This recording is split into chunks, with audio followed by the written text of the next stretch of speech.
जब राजा रामचंद्र सीता बियाह कईन बरहो बजनमा बजाई।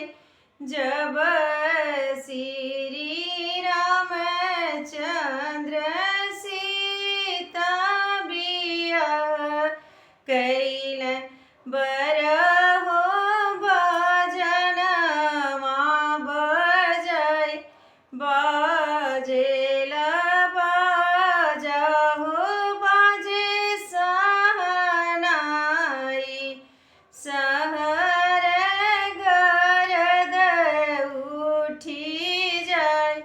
बाजेला बाजा हो बाजे सहनाई। सहर गरद उठी जाय।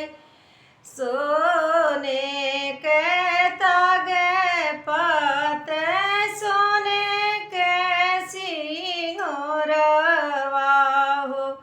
राम जी दिहल पठाई।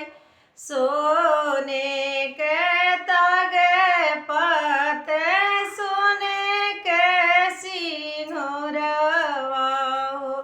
राम जी दिहल पठाई।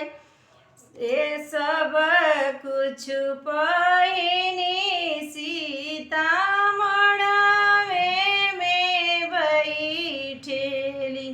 राखेली मनवा उदास। सब कुछ पहिनी सीता मड़वे में बैठेली। राखेली मनवा उदास।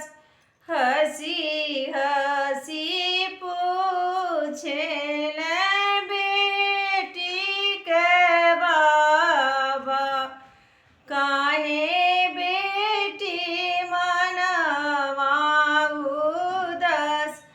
हंसी हंसी पूछेल बेटी के बाबा हो। काहे बेटी मनवा उदास। जब राजा रामचंद्र सीता बियाह कईल बरहो बजनमा बजाय। जब श्री रामचंद्र सीता बियाह कईल बरहो